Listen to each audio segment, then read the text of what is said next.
नमो भगवते वासुदेवाय नमः। जय श्री हरि विष्णु। राधे राधे दोस्तों, आज के इस वीडियो में हम षट्तिला एकादशी के व्रत कथा को सुनेंगे। माघ मास के कृष्ण पक्ष को पड़ने वाली यह एकादशी षट्तिला एकादशी के नाम से जानी जाती है। षट्तिला एकादशी हमारे हिंदू धर्म में बहुत ही विशेष महत्व रखती है।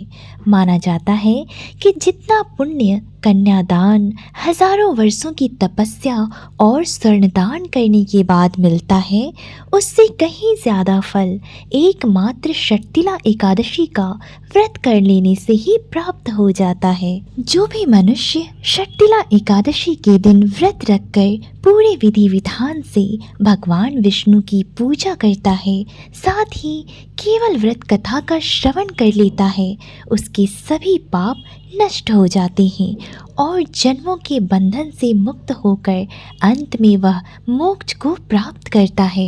एक समय दालभ्य ऋषि ने पुलस्त्य ऋषि से पूछा कि हे महाराज, पृथ्वीलोक में मनुष्य हत्या आदि महान पाप करते हैं, पराये धन की चोरी करते हैं तथा दूसरे की उन्नति देखकर हमेशा ईर्ष्या करते हैं, साथ ही अनेक प्रकार के व्यसनों में भी फंसे रहते हैं, फिर भी उनको नरक प्राप्त क्यों नहीं होता?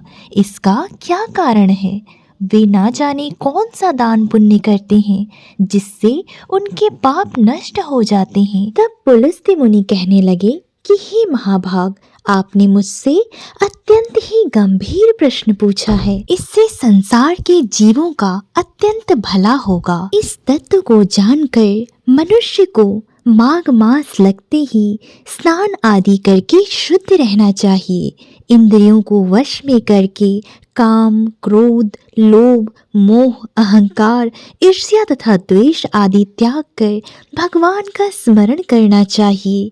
पुष्य नक्षत्र में गोबर, कपास और तिल मिलाकर उनके कंडे बनाना चाहिए और उन कंडों से 108 बार हवन करना चाहिए। उस दिन मूल नक्षत्र और एकादशी तिथि होने पर अच्छे पुण्य देने वाले सभी नियमों को ग्रहण करना चाहिए।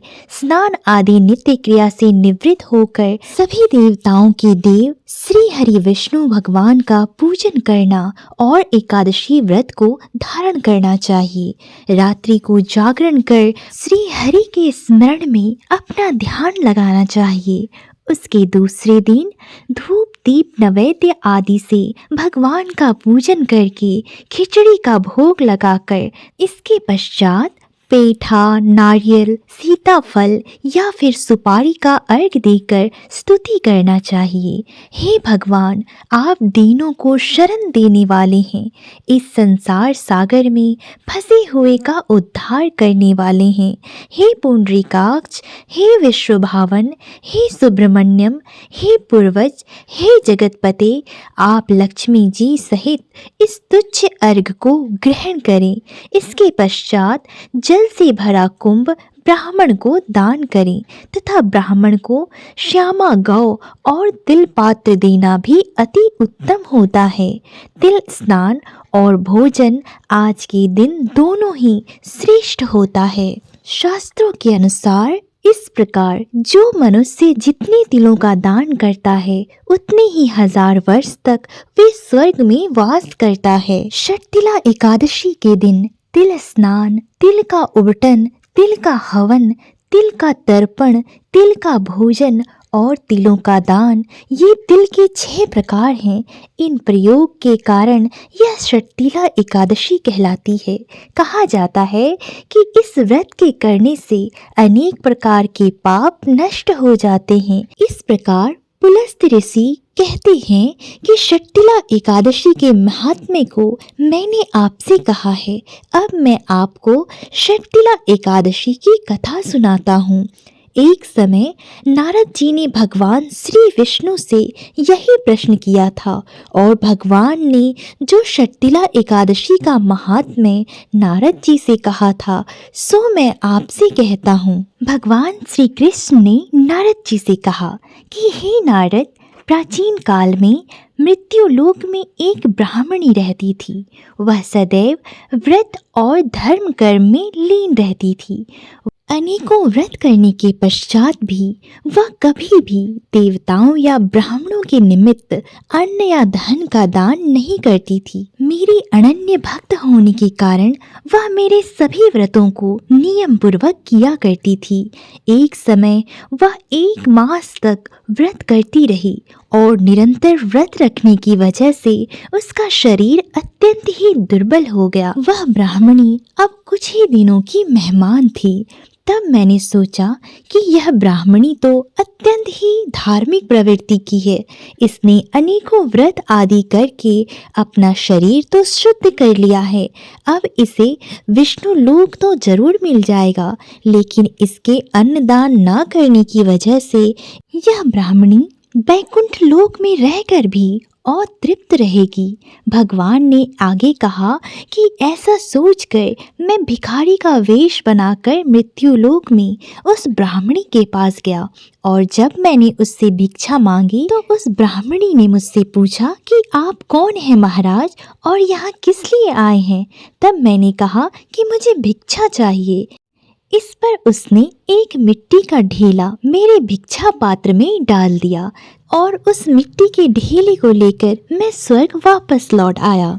कुछ समय के पश्चात जब ब्राह्मणी भी शरीर त्याग कर स्वर्ग में आ गई तो ब्राह्मणी को पूजा पाठ और व्रत करने की वजह से स्वर्ग में सुंदर महल मिला, परंतु उसने अपने घर को अन्न आदि सामग्रियों से शून्य पाया।